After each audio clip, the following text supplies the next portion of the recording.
Hello friends.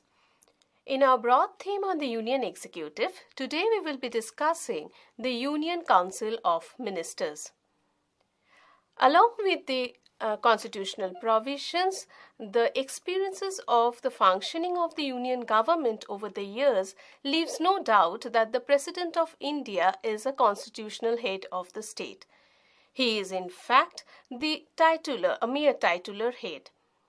The long list of powers that are entrusted to the President in reality are exercised by none other than the Council of Ministers headed by the Prime Minister.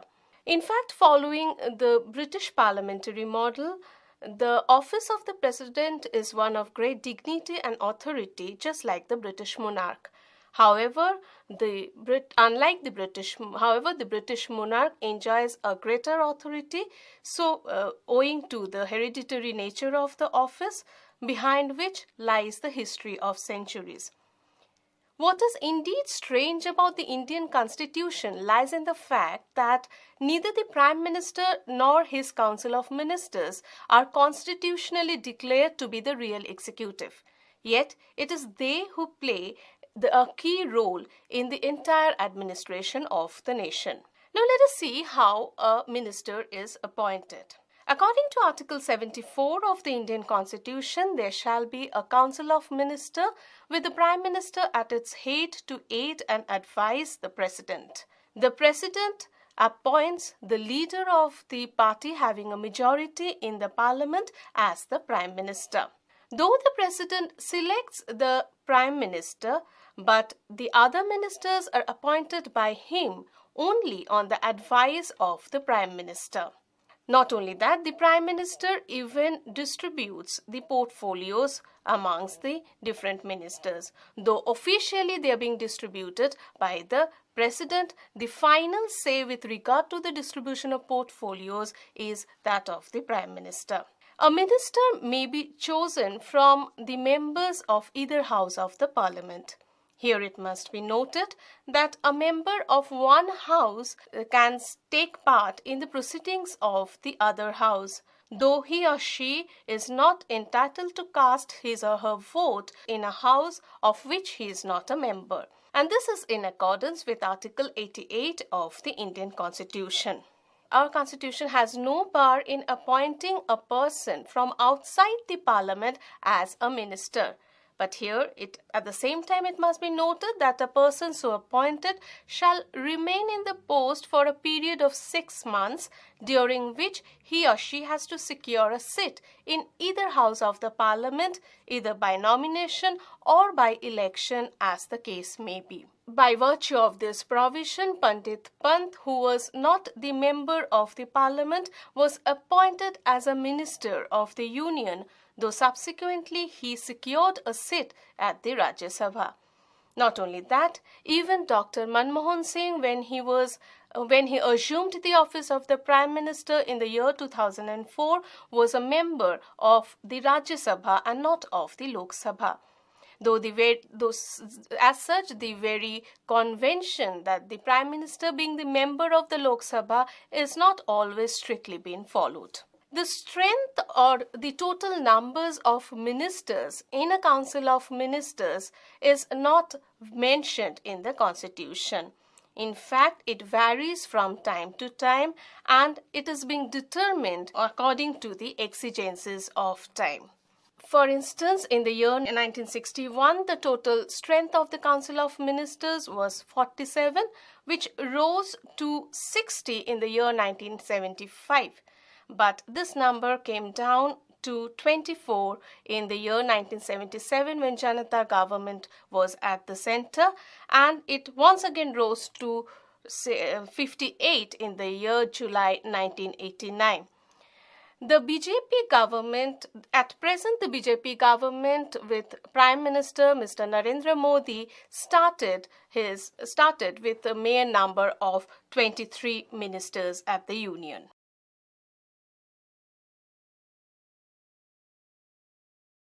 Now let us see the term of the office of the Council of Ministers. Generally, the term of office of the Council of Ministers is same as that of the term of the Lok Sabha, that is of 5 years. If the Lok Sabha is dissolved within the period of 5 years, then the term of the Council of Ministers automatically comes to an end.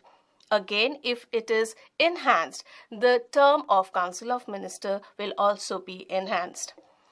If a vote of no confidence is passed during the period of 5 years, then the ministers bears the constitutional obligation to tender their resignation in the parliament.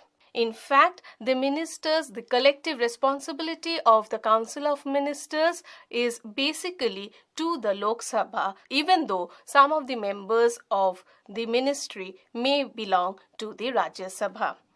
So long as the Council of Ministers could retain their majority support in the Parliament, they do not have to fear so far as the term of their office is concerned.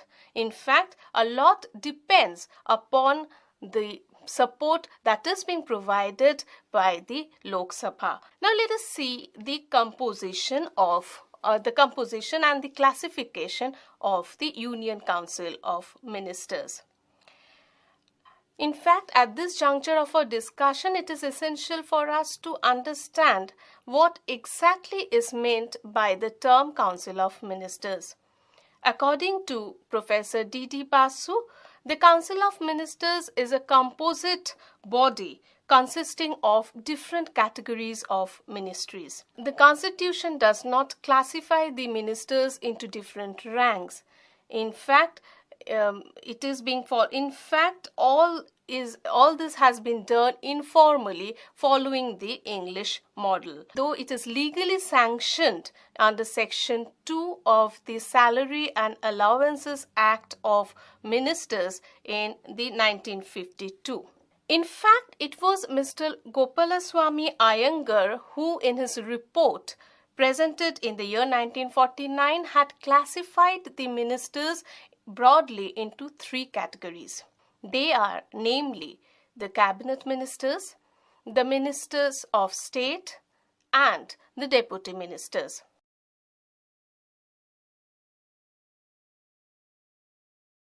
Let us examine these 3 categories for our convenience in the following manner. The first categories of ministers is the cabinet ministers. The cabinet ministers play a crucial role in the formulation and implementation of the governmental policies. They are in charge of some important departments like that of finance, defense, home, external affairs, and so on. In fact, a cabinet is composed of the Prime Minister and the members who are closely associates of the Prime Minister. Sometimes in a cabinet, the senior members who have their expertise knowledge in the field of administration or are experienced in the administrative field are incorporated or included in the list of cabinet members. The ministers of state are the second categories of ministers. They are not the members of the cabinet. Despite being the non-members of the cabinet, they are sometimes called upon into the cabinet meeting if some of the decisions with regard to the concerned departments are to be made in the cabinet. The ministers of state are basically given in charge of an independent ministry, or they can even be placed under a cabinet minister. In terms of importance and position, deputy ministers occupies the third category of ministries. They help the departmental ministers in carrying out the administration of the department. They do not attend the cabinet meeting. After viewing this classification, Professor Piley has observed that a 3-tier ministerial hierarchy was established in India, with cabinet ministries at the top, followed by the ministers of state in the middle, and the deputy minister occupying the lowest rung of the ladder. At this juncture of our discussion, a distinction can be drawn between the ministers who are the members of the cabinet and the others. The cabinet ministers are not only the chiefs of the departments, but their responsibilities often transcended the boundaries of their department into the entire field of administration. The cabinet is a small body within the Council of Ministers, but it is perhaps the most powerful body of the government. So the cabinet becomes not only a distinct entity different from the Council of Ministers, but it has developed itself into an institution with its own detailed organization. Now, here it must at the same time be also noted that over the years, the authority of the cabinet was well established in India. Though theoretically the executive powers are being vested with the Council of Ministers, but in reality it is the cabinet who wields the actual power. Many describes the authority of the cabinet as, or the dominance of the cabinet as, the cabinet dictatorship. The strength of the cabinet today is a result of the support that it receives from the party of which it is a member, and also from the overwhelming strength of the party in parliament. With the stable parliamentary support, the cabinet emerged as a leader of the parliament. Now, despite this threefold classification of ministries, it cannot be denied that the final say with regard to the composition, reorganization, distribution of portfolios, and even dismissal of a minister within the Council of Ministers is none other than that of the Prime Minister. Under the Indian Constitution, there is no post of a Deputy Prime Minister, but at the time of different Prime Minister, we find that a number of cabinet ministers has been appointed as the Deputy Prime Minister. For instance, when Pandit Nehru was the Prime Minister, Sardar Vallabhbhai Patel was appointed as the Deputy Prime Minister. Similarly, at the time of Indira Gandhi, when she was the Prime Minister, Morarji Desai was appointed as the Deputy Prime Minister. Again, when Morarji Desai was the Prime Minister at the Janata regime in the year 1977, we find that there were two Deputy Prime Ministers being appointed, namely Mr. Charan Singh and Mr. Jagjivan Ram. Now let us see the powers and functions of the Council of Ministers. Now today the functions of the cabinet is identified with those that are assigned to the council by the Constitution. For our convenience, they can be summed up in the following manner. First of all, the determination and implementation of the policy. Now, theoretically, in a parliamentary system, it is the parliament who determines and implements the policies, and on the basis of such policies as implemented by the parliament, the Council of Ministers makes a final decision and carries out the administration. But in reality, we find that it is the cabinet and not the parliament who determines the policies. And after it is being determined by the cabinet, it is placed before the parliament for ratification. Now, the cabinet members are the senior-most members of a party, and that too of a party having a majority in the Lok Sabha. So obviously, when it is being placed before the parliament, when the policies are determined and it is being placed before the parliament for ratification, it is none other than a mere official and a routine function on part of the parliament. Secondly, the formulation of laws. The parliament is empowered to formulate a law, but in reality we find it is the cabinet who makes the laws. The draft of the bills that are placed before the parliament are made under the supervision and direction of the Union Cabinet. Since the cabinet enjoys the majority support in the parliament or in the Lok Sabha, so obviously it does not face any difficulty in passing the bill into an act. The third important functions of the Council of Ministers happen to be in the field of administration. The most important role of the cabinet is perhaps in the field of administration. Though the Indian Constitution has granted the executive power in the hands of the President, yet it is the Council of Ministers who plays the important role in the field of administration. Through the permanent government officials of the various departments, the concerned minister discharges their responsibility.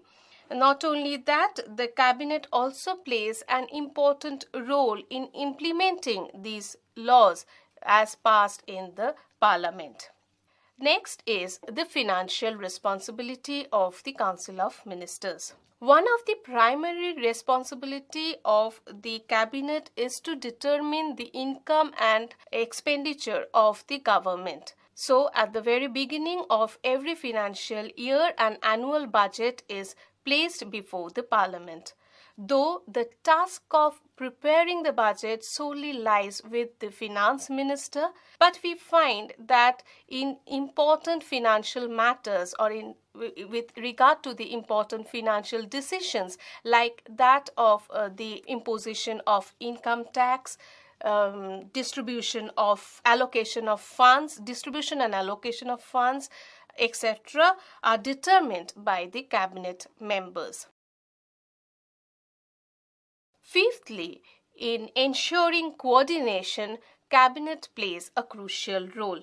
The cabinet coordinates between the executive and the legislature or in the parliament. The role played by the cabinet is significant in this regard. All the cabinet ministers are in charge of one department, and through the permanent government officials of the departments, the ministers discharges their responsibilities. Such a situation demands coordination amongst the various departments of the government. The cabinet helps in ensuring the coordination of the various departments for the smooth functioning of the government. Sixthly, the powers related to appointment.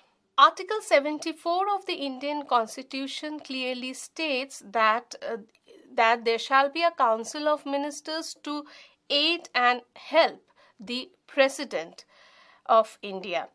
Now, the President makes several important appointments like that of the governors of different states, the foreign diplomats, the ambassadors, the Chief Justice of the Supreme Court and other judges of the Supreme Court and the High Court, the Attorney General of India, the Comptroller and Auditor General of India, and so on. But all these appointments that are made by the presidents are actually being done on the recommendations of the Council of Ministers headed by the Prime Minister. Next is the powers related to foreign states. One of the principal responsibility of the cabinet is to determine, control and execute the foreign policies. On the basis of the ideology of the existing political party at the Union, foreign policies are usually being framed. So it is the responsibility of the External Affairs Minister to chalk out the foreign policies of the country. But we find that this important ministry is also one of the cabinet, the External Affairs Department is also plays a crucial role, and this department occupies an important position under a cabinet minister, and it is being placed under a cabinet minister. Not only the External Affairs Minister, but we find that sometimes even the Prime Minister at different point of time takes initiative in the foreign activities or in the foreign policies of the nation. In fact, the executive power relating to foreign affairs is exercised by the Council of Ministers in reality. All the ministers in the name of the president, so far as the declaration of the war and the conclusion of peace is concerned, even though they are being made by the president, but they are actually made on the recommendation of the Council of Ministers headed by the Prime Minister. Finally, we find the powers related to emergency.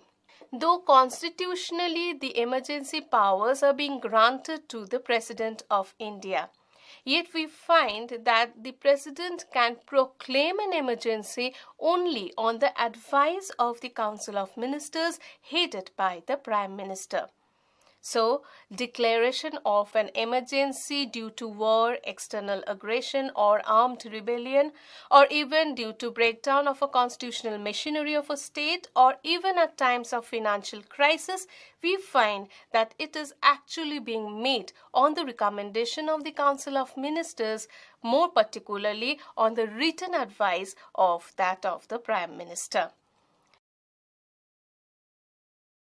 To conclude, we can say that the cabinet is perhaps the steering wheel of the ship of the state. The cabinet is in reality the government in practice. In fact, the voice of the state is, for all practical purposes, is none other than the voice of the cabinet. So, that is why Professor S.L. Sikri, in his book on Indian government and politics, has observed that cabinet is the core of the Indian constitutional system. Thank you.